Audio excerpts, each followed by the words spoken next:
الله يبارك فيك. طبعا مبروك على الشعب المصري كله وعلى النادي الاسماعيلي. اولا ببارك للنادي الاسماعيلي كله.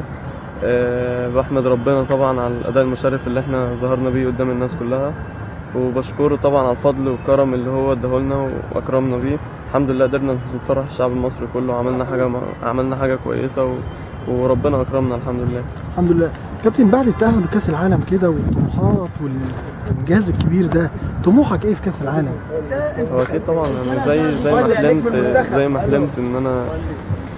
حلمت ان انا يعني اعمل حاجه في بطوله افريقيا وربنا كرمنا. اكيد الواحد ممكن يحلم يعني ان هو يعمل حاجه في كاس العالم، وان شاء الله ربنا يكرمنا على قد تعبنا يعني ان شاء الله باذن الله. احنا شايفين ان اي فريق بيصعد لبطوله قاريه او بطوله عالميه بتلاقي في عروض للعيبه، والسماسره بقى بتبتدي تجري وراهم والانظار كلها بتقب عليهم. احكي لنا كده، هل في عروض؟ هل في حد كلمك؟ ممكن تكون الناس بتتكلم وكده، وممكن تكون الناس بتلمح، بس هو عموما ما فيش حاجه رسميه يعني. وطبعا الواحد طبعا ما بيفكرش ان هو يبعد عن النادي الاسماعيلي قبل ما يكون ليه اسم كويس ان شاء الله باذن الله في النادي، ويكون واحد من اللعيبه الاساسيه اللي الناس بتعتمد عليها، والجمهور كله بيفرح لما يلاقيها موجوده، وطبعا يكون الجهاز الفني بيعتمد عليها بشكل اساسي. فطبعا ده حلم برضو بالنسبه لي، زي ما كنت بحلم ان انا اكون حاجه كويسه مع المنتخب.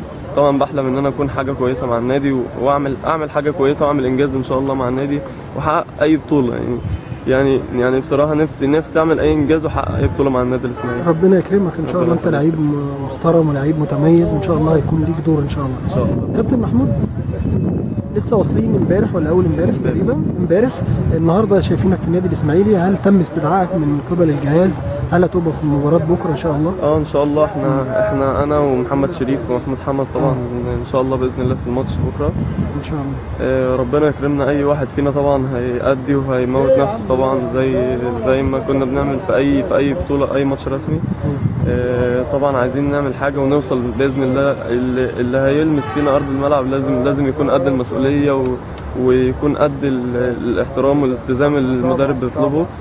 وان شاء الله باذن الله يعني نكون عند حسن ظن الناس كلها ونفرحهم باذن الله. ان شاء الله بكره نبارك لك بعد التاهل للمباراه النهائيه ان شاء الله.